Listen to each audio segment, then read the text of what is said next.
open-minded approach by the former Secretary General of the United Nations, Kofi Annan, the Executive Secretary of NACOP, Yao Akresi-Sapon, and the widely acclaimed U.S. physician, Dr. David Berman, is something the country would want to consider to reshape the existing legislation that criminalizes marijuana in Ghana. It's a confused drug policy because it's outdated.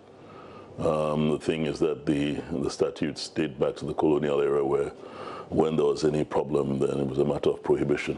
At a certain time, even akpeteshi was prohibited in this country, which created a lot of problems for the authorities. And I think that we should have reforms. Naturally, they are necessary because of the fact that the policies that we have are archaic.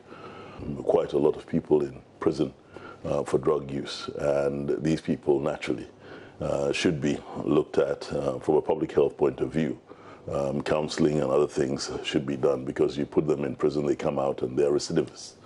So we have to look at it. We have to look at decongesting our prisons, and so there are certain crimes that I feel we can penalize in different ways. Maybe what we say, non-custodial sentences and things like that, fines and community service and all that. So basically that is what we're looking at.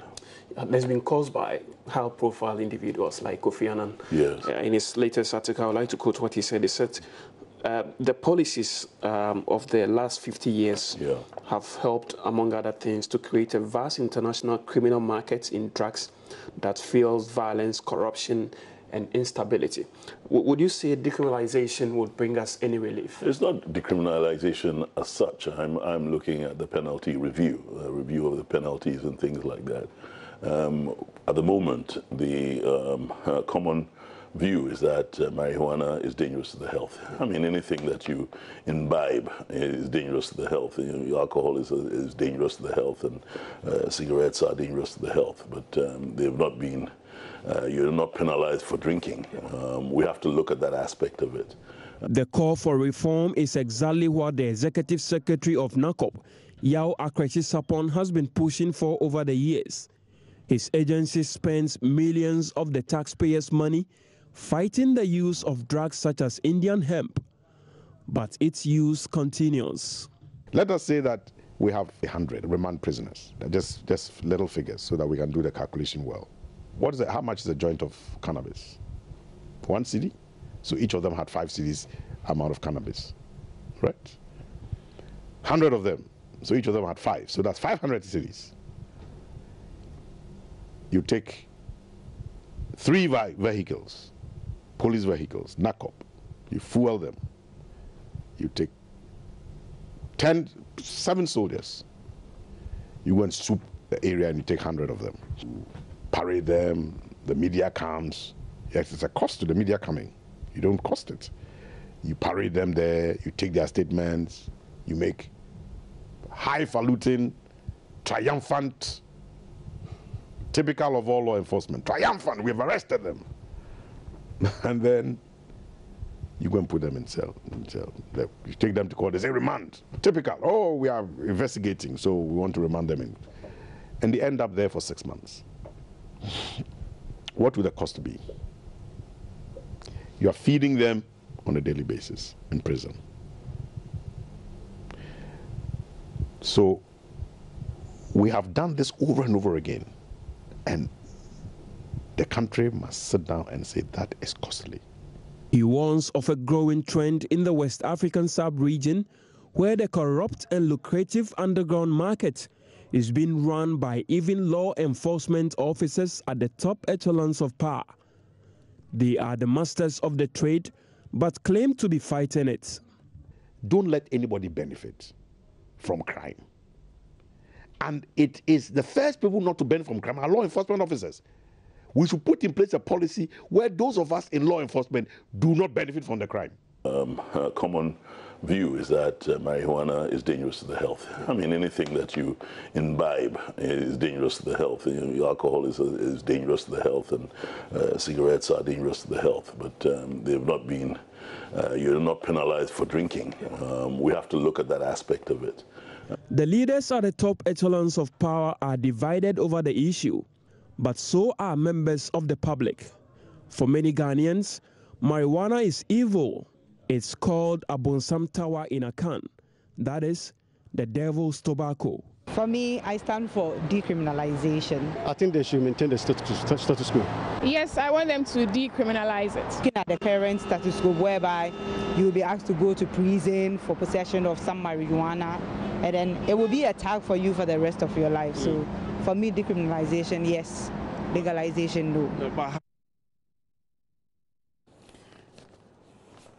And that's excerpt from a Hotline documentary produced by Latif Idris. And this full documentary aired sometime last year, I'm sure you remember. But it's International Day Against Drug Abuse and Illicit Trafficking. Ghana is Africa's leading user of marijuana and third in the world. As the world's third consumer, Ghana has 21.5% of its citizens aged between 15 and 64 heavily involved in the smoking of marijuana. Currently, all drug offenses, including possession and use, are punishable by a mandatory minimum sentence of 5 years imprisonment, while a person found to be administering an illegal drug to another person faces a mandatory minimum sentence of 12 years imprisonment. Campaigners have argued that the strict laws have seemingly had no success at reducing drug use in the country. Now, here's something I want you to note. A narcotic commission bill went before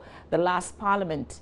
The bill essentially would have decriminalized the personal possession and use of all illegal drugs. Drug addiction would be treated under that bill law as a health issue, with facilities for rehabilitation established. Indeed, the bill passed the second reading stage in Parliament, but that was all the attention that it received from that Parliament that ended. Here we are another year, and we're still confronted by the issue of increase in the use of drugs, especially amongst young people. Statistics from last year indicate the use of drugs is highest in the 3 northern regions and appears to be increasing in the Upper East region, along with alcohol use among the youth and women.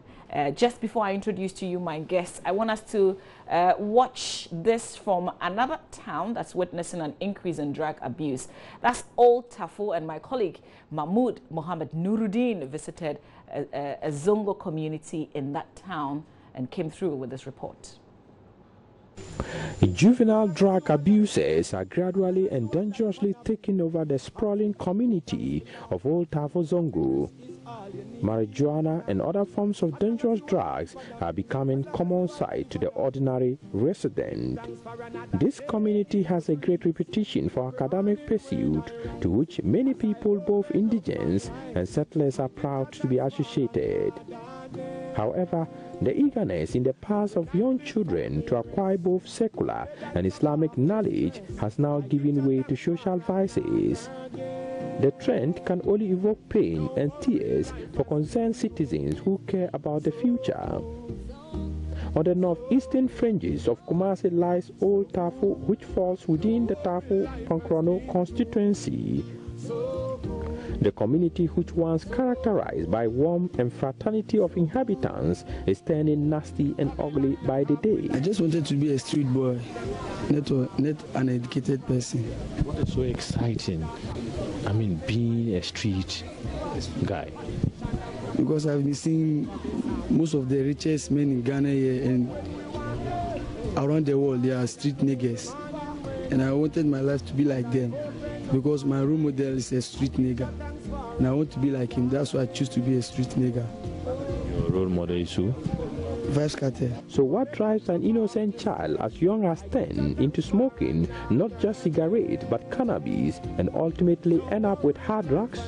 You have been able to go through the educational ladder from primary JSS to SHS and even to the Polytechnic.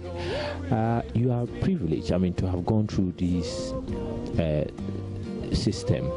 Don't you think that is enough for you to... To me, it's not enough, but I'm not a selfless person. I don't cry for myself alone. I cry for my society, my youth, because they are the same people that made me. They made me in great pain. I learned many things from them. Don't see them as young. let me say something. Anytime you be with an elderly person, he talks about the past. But when we are with the youth, he talks about the future. And we are talking about tomorrow, not the past. This is a story of a young man I call Mubarak in this piece. He leads a juvenile group of about 20 smokers at Old Tavo Zongo. When I was not smoking, I was stubborn, causing problems with colleags every day. I could not even finish my work on time. If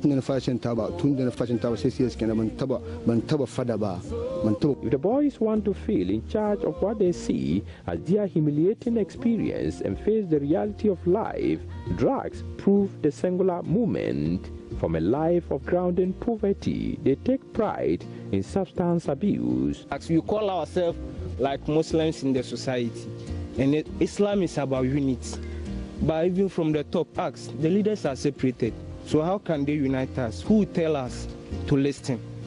You feel? What comes to your mind when you smoke? A lot of things, planning big dreams, good things about my life, meditating. Big dreams? Yes. You want to become in future? In future, just a street boy. Because I think street got a lot of benefits. Many Islamic scholars and Western education intellectuals who made their mark in Ghana and beyond can trace their route to Old Tafo Zongo. And smoking of marijuana here has become a norm for these children. And sometimes the juveniles stay outside overnight burning what they prefer to call herb. I can see a lot of them here and they say they have reasons for smoking. They've been doing this every day, some as young as 15 years old. This is 18-year-old Abbas, as I refer to him. He started smoking marijuana at the age of 10. When my mother and my father get divorced, and there is some small problem in the house, tomorrow this, tomorrow that, and that time I see myself like a hustler. I just have to fight by myself to get some things. I see the world is running fast and I too have to run. So I just try to join some street niggas. That time I was young. Abbas claims though he was influenced into smoking, he started the habit willingly. How does it help you? Oh, it helps me many ways because sometimes I feel like sad.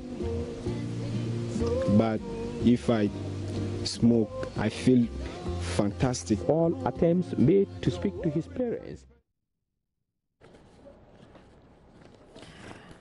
And that's Mohammed Nuruddin's report from Old Tafo Zongo. There's a longer version of this, though. You've got to catch up on my Jawline TV when you go online. Now, let me introduce to you my guest in studio. My first guest has a special interest in human rights and drug policy reforms and has been involved in high-level engagements and advocacy on drug use and the law, both locally and internationally. She's also an author of a number of articles on drug use and drug policy reforms. I read one of those on myjoyonline.com. Maria Goretti Ann is an African consultant for International Drug Policy Consortium, also a legal practitioner. Good morning to you, ma'am. Thank you for being here. And Dr. Kweja P.J. Etua is a senior lecturer at the Faculty of Law, University of Ghana. He teaches public international law and international human rights law. Good morning to you, sir. You're also program coordinator, West Africa Executive Course on Human Rights of Drug Policy.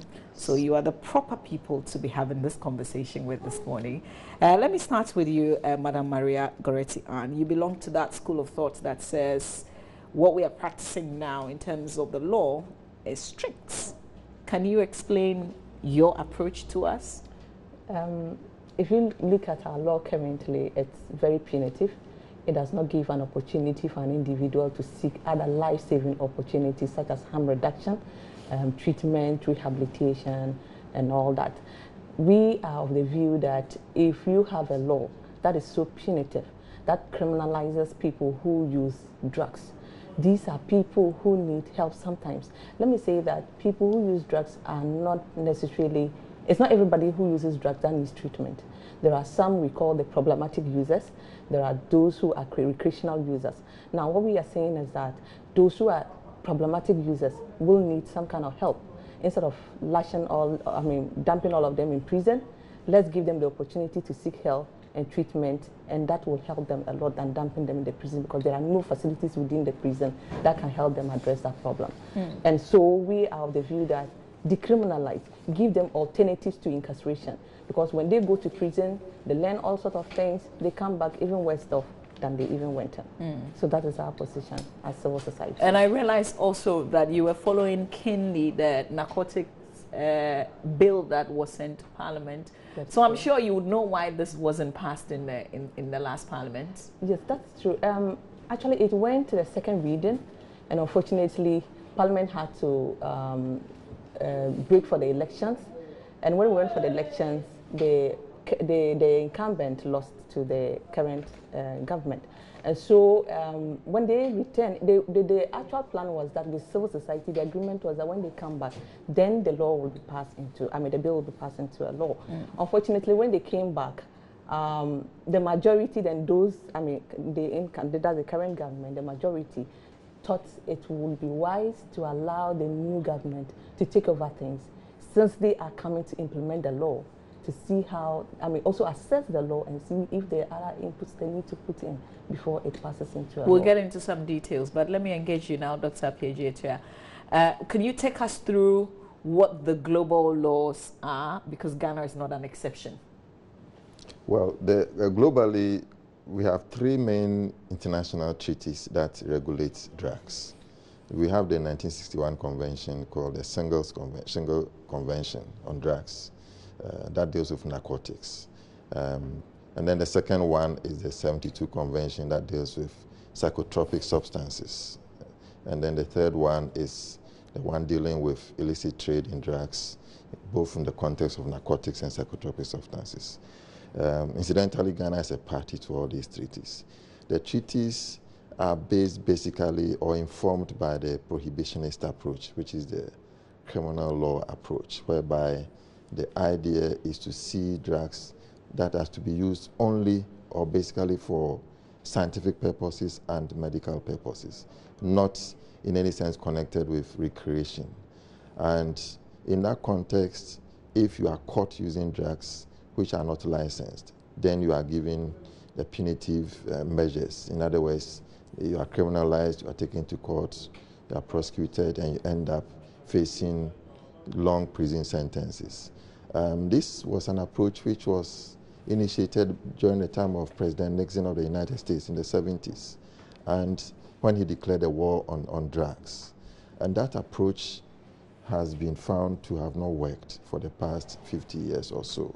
So the international framework is centered around the prohibitionist approach, even though generally they are coming to the realization that that is not working. And so within these laws, the recent UNGAS outcome document which came up is calling for some flexibilities. These flexibilities are to allow for linking the fight against drugs to human rights, to public policy, to scientific evidence-based approaches, which will say that let's look at the results. Is the results matching the global effort or fight that is being put into the drug situation? And if it's not, then we have to recognize that there's something wrong. And there's something wrong because human rights have been taken out of the equation. Also, public health issues have been taken out of the equation.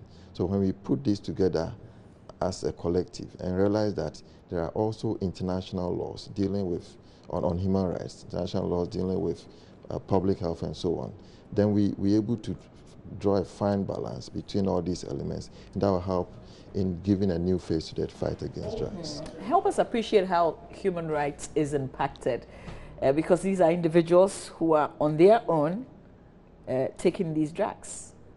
It is impacted heavily because, first of all, human rights is centered on the idea of human dignity, that no matter who you are a human being, and you are entitled to certain fundamental privileges and opportunities that should be given out to you, cannot be taken away from you, even during periods of emergency and so on. But when you look at the way the prohibitionist approach works, it takes away a lot of your rights as a human being. this element of discrimination is there. The element of stigmatization is there. You are demonized for using drugs. There's also the health implications, where people are not able to enjoy their right to health as a result of the fact that they are penalized for drug usage and so on. So these are the human rights elements, among others, which we need to bring into the picture. Yes. Is there anything more that you want to add to this? Because I want to stay here for a while. Somebody is, by their own wisdom, saying that they want to smoke, even though we know that too much of it, even for some people, very little of it is not good for them. And yet we're sitting down here crying and saying human rights. We're bringing human rights into the conversation. Let us understand from your point of view, Madam Maria. You see, the issue is that we've always argued that these are people who have voluntarily walked into this situation. What we need to remember is that people get into drugs for obvious reasons. Somebody can get into drugs as a result of peer pressure. You can get into drugs because there is a fundamental problem, maybe broken home, there's an issue, an underlying issue. And that is what we have always glossed over when we are dealing with the drug issue. We feel that these are people who have voluntarily walked into drugs and taking drugs, and so they should be allowed to dance to their own music. But if we don't address the fundamental issue, for instance, in the course of my work, I have come into contact with most of these people. I have spoken to most of them. For instance, somebody goes in as a result of maybe broken home. There is a problem at home. He goes out there, he meets colleagues who feel that, oh, well, you have this problem, you can easily forget this problem. You take this and see. It is a painkiller, it's a soothing effect to your problem. The person takes it, and gradually you build on it. Let me give you another scenario. I was in court on a different matter. I was doing a case for my client, and then a young man who was brought in by police for, I think they were doing a soup. And then they caught this gentleman who was a third-year student in one of our training colleges in Ghana here. I didn't want to mention the name of the training college. And apparently, he pleaded that yes, indeed, he was caught using this cannabis. The gentleman indicated that he told the court how he got into marijuana. He said that when he was young, he had asthma. And they were always taking him to the hospital, treatments and all that. When he gets attacks, he gets all that. Then when he came to the training college, a colleague introduced him to weed. And he started taking it. He used to brew it like tea and drink. And I think gradually, he got addicted to it. And then migrated to the smoking. Unfortunately, this guy was found on, the police found on him and arrested him. And that was the story he told the judge. Whether it is true or not, I have not gone into details of the story. Now, look at this gentleman who was in his third year, final year, and unfortunately because of a joint. And even that day when they brought the evidence, everybody was laughing in court. It was almost left with the tip of it. And the judge slapped this gentleman with 5 good years imprisonment. The whole court went, oh, when the sentence was pronounced. And so you sit back and just analyze this gentleman's situation. And then you are pushing him into prison, a third-year gentleman who could have been given help or some kind of help to come out and be a teacher. You have put him into prison. He goes into prison. He might not even get the opportunity to seek help in prison. No treatment facilities. And Mama, there are drugs being sold even in our prisons. And so this gentleman gets there and he might even still get opportunity to continue that drug use in the prison and comes out frustrated because nobody will employ him. His education has been destroyed. He becomes a liability to society and the cycle goes on. So you create a kind of like a recidivism, continuous use and continuous problems of the issue when we could have actually broken that chain and allow that gentleman to go through treatment, and then he would have been a better person. Dr. Appiah, the other argument is, if we allow this, wouldn't we be opening the floodgate for more drug use? We'll be saying, oh, there's nothing wrong with it. We will give you some kind of support, so go ahead and do it. That is possible. But the bottom line is that when we talk about human rights, most often people see it as being soft on drugs. But the bottom line is that the fact that you smoke marijuana doesn't take away your rights. When you are caught, like even every prisoner, when you are caught violating the law, some rights are taken away from you. They are only suspended. If, for example, you go to prison, your right to freedom of movement is limited. If you have to face, go to court, there are certain rights which you may not be fully enjoy, you may not fully enjoy as a result of the fact that you have broken the law. But at the same time, some other rights come up for you to be enjoyed. For example, the right that the lawyer, you are entitled to a lawyer, and you are entitled to remain silent when your case, you have to talk about whether you are guilty or not, when the police arrest you and so on. Even you are not supposed to be put behind in the cells for more than 48 hours. So we have to look at it and say that the person that has been arrested for drug abuse doesn't fully lose all his rights. The police will go on a swoop, arrest all these people, beat them up and molest them, deny them access to a lawyer, or deny them access to even their own parents to come and see them. I take my students through visit some prison cells, and then also to the police cells, and we interview some of these people, and some of the news that come out, some of them are not very pleasant. Somebody has the right to enjoy, he may be asthmatic and so on. The person is in the prison cells or the police cells. The person is entitled to his or her medication, but that could be denied the person. So these are the examples we're talking about. Even just recently, if you use drugs, you are not entitled to enjoy bail. Drug usage was seen as a non-bailable offense. And that was also a fundamental human right which is being denied here. So these rights are supposed to be respected for even the drug traffickers themselves. They are entitled to some rights. Now, as to whether it will open the floodgates, we need to look at it on a case-by-case basis. We are not saying that legalize marijuana, but we are saying that decriminalize certain people, certain types of users of marijuana. For example, if you're a low-level user, first-time user, and so on, so that the person can be given the opportunity to go through rehabilitation and reforms. So when the person is taken to court, for example, there's the option to say that, listen, we've reviewed your case. We can take you for treatment or rehabilitation and give you a non-custodial sentence and so on, so that we give you the opportunity to reform. That is not to say that we are opening the floodgates for everybody to go and smoke. I tell you what, everybody will be a first-time user when they're caught. Well, I think that is where also we're talking about scientific evidence-based approach. So we look at the evidence and you look at the records.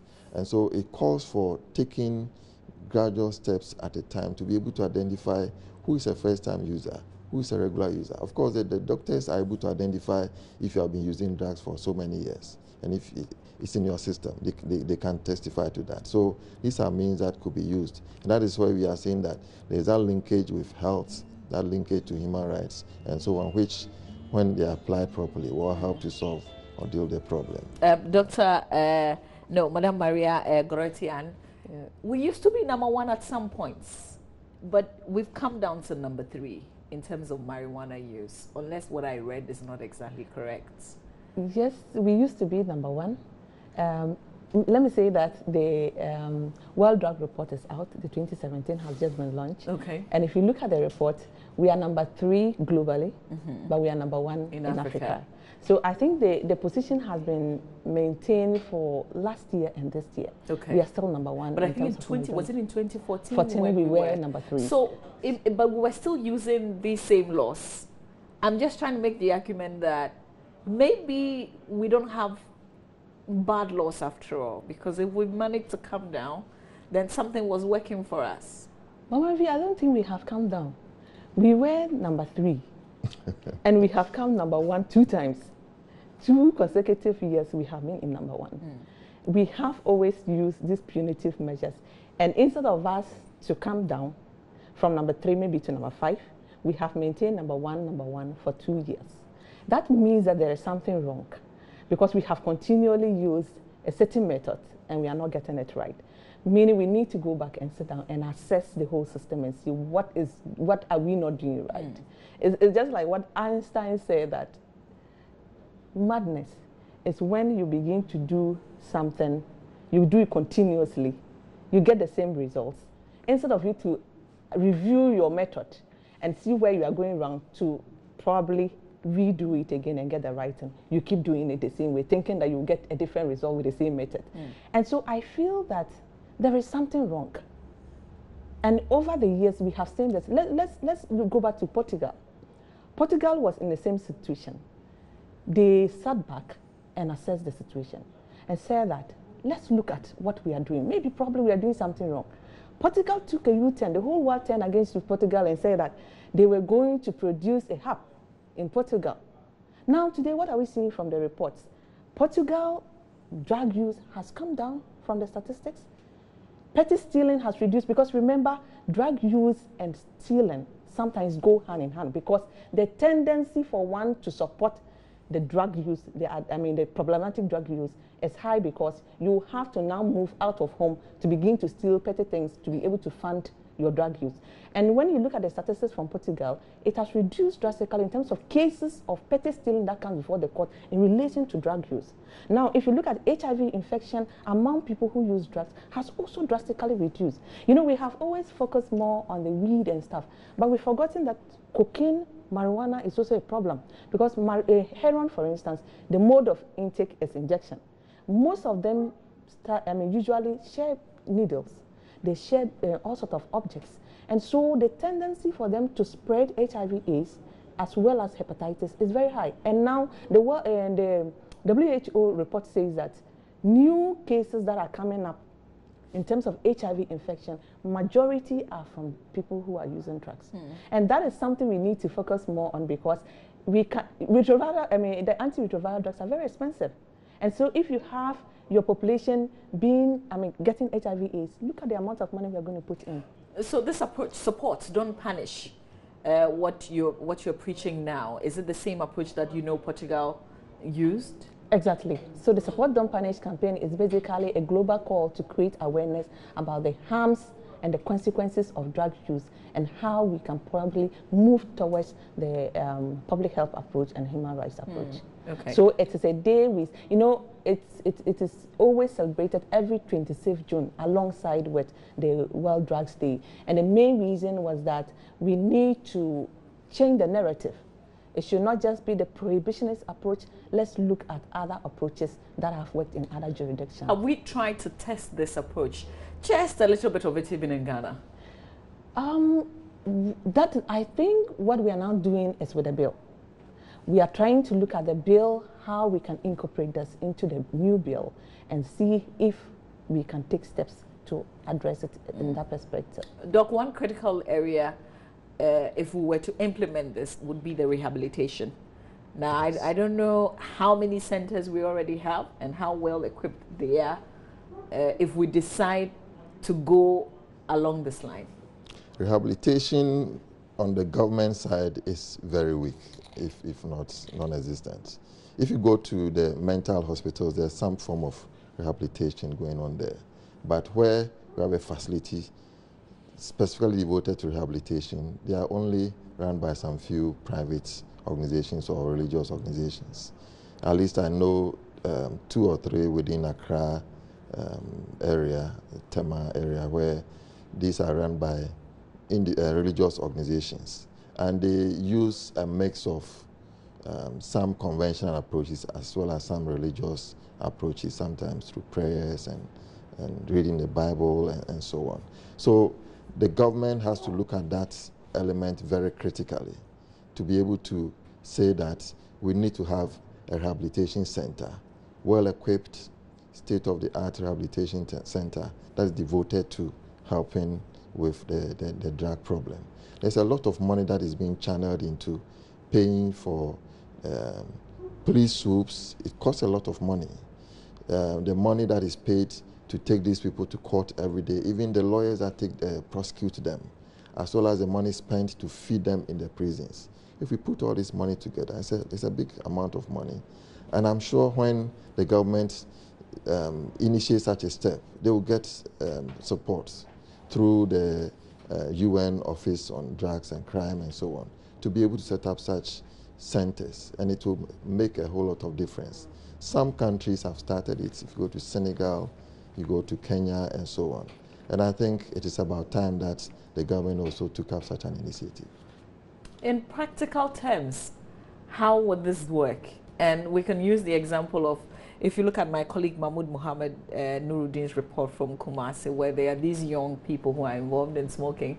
If we were to adopt this support, don't punish approach, Madam Maria, how is it going to work? There are currently some centers in Ghana. Maybe they haven't received a lot of publications, so people do not know that there are currently centers where you can walk in free of charge for assessment, where you can make referrals to some of these centers for people to get an assessment first of all, to see whether you need that help or not. And so one of such centers is the Laila Memorial Center, which is at Osu. It's a free center where you can walk in, get an assessment, and if you need help, they will make the referral to the appropriate rehabilitation center. I will also say that there are community-based CSOs that are working in this particular field. We have the West Africa Drug Policy Network, which is currently in Ghana. They have chapters in all over West Africa. Every West Africa country has this chapter running. And the main duty of these networks is to advocate for some of these reforms, and as well as support people who need this kind of help. We have student-based policy programs that are also running at the community level, speaking with community leaders and trying to see how they can coordinate some of these activities and support these young men. Because you see that the drug use issue is it comes with a kind of stigma. So people are not willing to speak about their issue. Last year, we celebrated the World Drugs Day in Ho, and we had the program in Ola. We had a lot of students who came from other institutions. You'll be surprised the number of students who approached me and told me about their drug problem, but they were finding it difficult to confront their teachers to tell them because they were afraid certain measures can be taken against them. But are these young people who wanted to change? Yes, these are people who approached me and wanted help, but they couldn't move to their heads or their institutional heads because they were afraid of the measures that might be taken, because some of them were feeling that maybe they may call the police on them or anything can happen, they could be sacked. And so they confronted me, asking me, can you give us some help? We need help. I want to stop. And so these are some of the things we need to do for some of these. Most of them want to stop. But whilst we're getting others support to stop, there are people who are new who also want to try. And so that is where the education comes in. We are doing, apart from the aspect of us calling for reforms and asking for treatment, we are also doing a lot of education, telling people that drugs do have some consequences. And so there isn't the need for you to even move in the first place. Don't get to that point. So as much as possible, we try to make sure that those who haven't even tried it do not get it. But those who have gone in already, we shouldn't break their throats for what they are doing. So Doc, this advocacy is limited to possession and personal use. Is that it? The advocacy for support, don't punish. Because there are people who also, take it out of the country to other places or bring it in. Yes, we always want to be careful about the idea of support, don't punish or decriminalization. We are not saying that the kingpins, the traffickers, the mafias involved in the trade should also go scot-free or shouldn't be targeted at all. That is where you go into the area of legalization and say that this is like a business. You pay your taxes and then you get into it. No, we are saying that rather the emphasis should be on punishing those people severely when they are arrested. And that is a solution we are advocating that will help solve the problem. So that way we'll be able to understand that dealing with this problem will call for a situation, a situation where you will have to understand that we are focusing on possession and those who are first-time drug users and so on, and say that these people need help. On the other, but so far what we see is that they are rather getting the hard punishments, while those who are trafficking and those who are transiting the drugs and so on are going scot-free because they have connections to the higher echelons of authority and they're able to pay their way through. So we have to look at it in the context of corruption, look at it in the context of weak judiciary, looking at porous borders and so on, and say that when we tackle the issue from these angles, they'll be able to deal with those who are actually involved in bringing the drugs in. For example, now that the drug is being transited through West Africa from Latin America, statistics indicate that about 10 to 20% of the drugs are not able to leave the transit house. They remain there. And therefore, Ghana is, for example, actually becoming a place where people are consuming cocaine and so on, because it wasn't originally designed for our space, but we are using it now because they are not able to leave the shores. So we need to target those people and punish them. Why are they not able to leave the shores? Well, of course, because the borders are tightened, the rules are tightened, and therefore they are not able to, manage to push everything out. It's not because when it gets to Europe and US, it attracts a higher price, and so they would have wished that they would send it away, but they cannot do so because of the police and the security apparatus which is in place. Yeah, so people have to consume it. And now we are not just consuming, we are also manufacturing some here. Because some of the drugs, some are plant-based, some are also manufactured in the labs. And so they are being manufactured here. And that is also making the situation worse. And so I wonder, would this approach also stop those who are manufacturing, Madam Maria? With the support don't punish, with the manufacturing, they don't fall within the category of the support don't punish. We are saying that if you are manufacturing, you are into profit-based, this is more of profit venture, and so you should face the law squarely. The focus of the support don't punish is basically for drug use, for personal use, those who are using drugs, and there are some health consequences on their lives. So if for personal use, you're using very little of it, is it part of the advocacy also for you to use, don't overuse? Exactly. There's a program known as harm reduction. Harm reduction, it's more of a strategy to reduce the harms that comes with the mode of use of your drug, as well as the drug itself. Now, so for instance, in Senegal, both the civil society and government has put in place this harm reduction program known as methadone.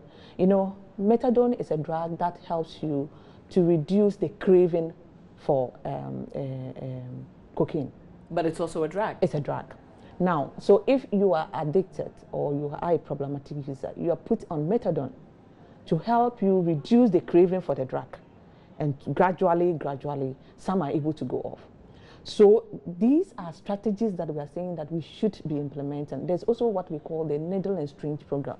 The needle and syringe program is basically making sure that people who inject, they do not use used needles. They do not use, they don't share needles with other people. So we have CSOs that go into the community and identify people who are injecting drugs and then try to give them clean needles. Isn't that more like encouraging them to still go ahead and do it? That is the mentality that it is an encouragement. But in a way, it is also saving us a lot of things from the health perspective. You are preventing people from spreading HIV/AIDS. You are preventing people from spreading hepatitis. You are also saving you are saving the individual's life as well and giving them the opportunity. And it's not just the needles we are giving them. Through that program, you are gradually weaning them. But you may not be able to win them early enough when they begin to have psychological problems. You see, it is not everybody you will be able to win. You will definitely win some people. Some might not be, you will not be able to win. But we shouldn't say because we are not able to win everybody, we should let everybody suffer the consequences. I know some of these programs have worked successfully. Tanzania is implementing it. And I know Tanzania and Kenya has a problem with heroin. And HIV/AIDS, it's very, very serious in Tanzania and Kenya. And so we should not wait till we get to that point in Ghana. We should be taking measures to address it before we get to that point. The point is that they are using it anyway. And there are some who are, we call the problematic users. They are going to use it anyway. No matter what you do, they are going to use it. So let's look at saying that it's a double-edged problem. They are going to use it, and people are going to be infected. So while the usage part may not be controlled as such, the infection part can be controlled if we introduce harm reduction. So it is about reducing the harm that is being caused to them. So you are saying that we don't condone the practice, but we don't want to condemn. So that way, at least you help to halve the problem. Okay. That is. Yeah. So the Narcotics Commission bill, is that the solution? As in that bill that was presented in the last session, is that the solution to this challenge? Would that mean we will be supporting and not condemning absolutely personal possession? I wouldn't say it's it's entirely the solution to the problem.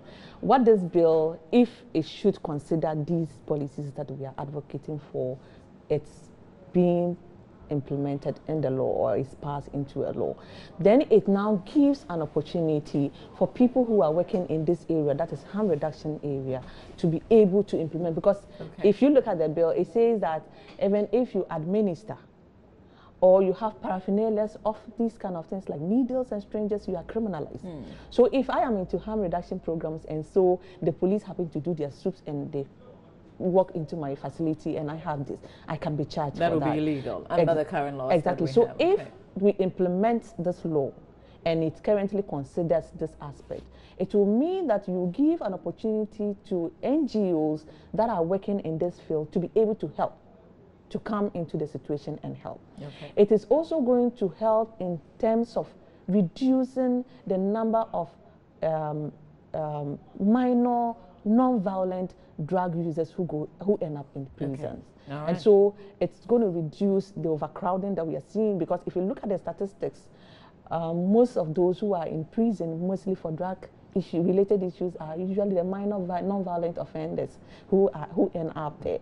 And so it's going to help in terms of the reduction in terms of the prisons population issues and all the problems that we have. I would want us to end with a piece of strategy, if there is any. If there's any parents watching us right now whose child is into the use of drugs, how can they help them? How can they get them out of it? I think the first place we have to, there's a saying that charity begins at home. The parents themselves may have started or caused the child to go into drugs. When children are left on their own at home and they are not supervised as to who their friends are and so on. So I will advise that parents should first listen to their children and wards. And that is, interestingly, the theme for this year's World Drugs Day. Listen. Listen first. So when children and the youth are listened to and they are given a voice, it will help a lot in dealing with the drug problem. And where that doesn't work, then parents are supposed to seek help. Sometimes parents see the drug problem as an embarrassment and so on, so they try to hide it and so on. The faith-based bodies are there. It's another way where we can go to for help. The professional rehabilitation centers are another place where we can go to. And so we shouldn't sit home and try to deal with the problem ourselves. We should seek help. Okay. Yes. All right. Madam Maria, are there any activities today? Yes, there are activities. On Saturday, we had a float through the principal streets of Accra. We gave out flyers so that if people want to seek help, they can easily contact these places. We're going to have a 1 week long media engagement at Class FM 91.3. This morning, they are hosting people who have used drugs, who have gone through the situation, their family members who have also suffered the stigmatization. Okay. They'll be discussing these issues. Tomorrow, we'll be seeing some experts on board Dr. Piaget will be on board. We will have the Narcotics Control Board's, the current executive director, and other people who will be joining him. The third day, we'll have some parliamentarians who will be featuring from the committee of the Select Committee of Interior and Defense, who will also be discussing the issue. Okay. So it's going to be a week long. We'll be ending on the 30th of this month to create awareness. Right. We wish you well in your engagements. Thank you. But I wanted to end, Nuruddin shared one story with us, which was not so good. But here's another initiative, a story that he tells of one young woman who's trying to make a difference.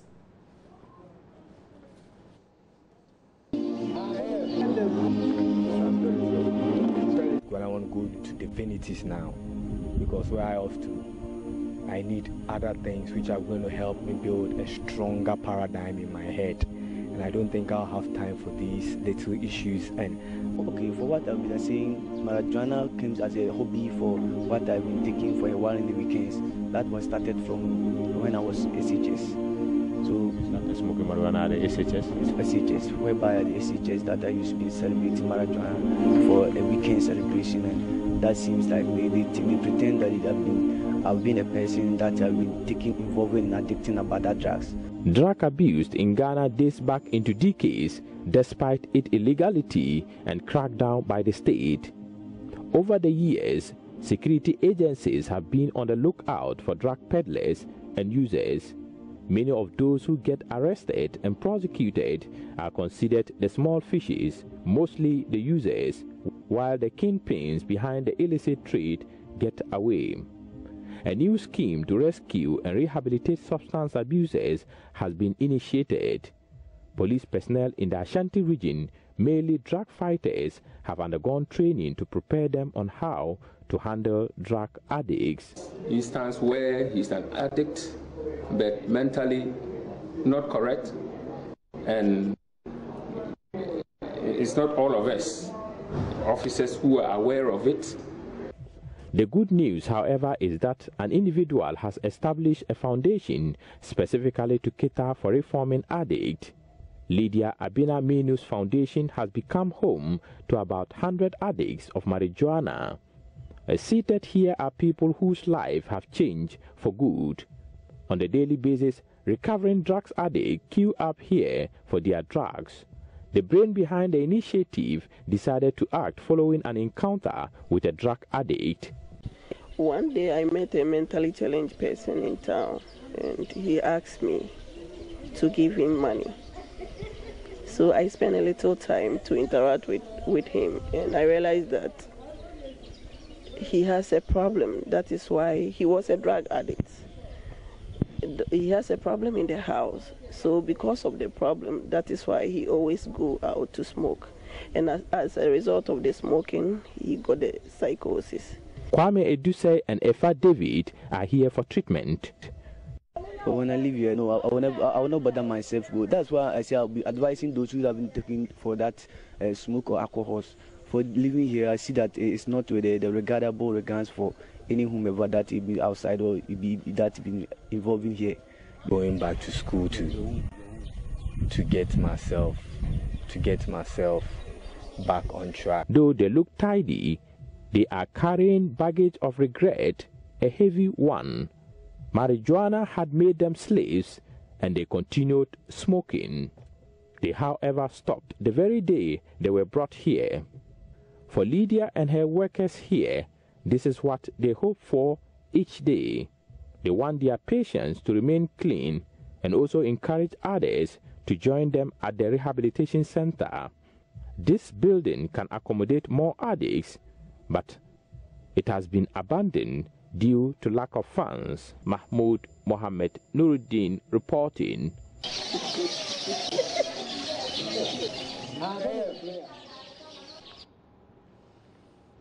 And I hope that we learn the lessons from all the conversations that we've had this morning on drugs. Now, Muslims all over the globe are celebrating Eid al-Fitr to mark the end of Ramadan. This is the festival of breaking the fast.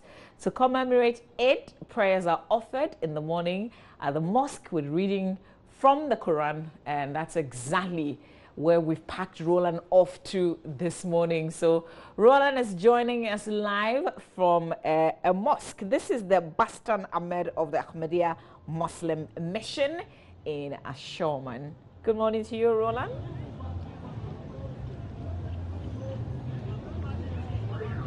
Hello, Roland, if you can hear me. And Roland will be speaking with Chief Momen and a missionary at his location.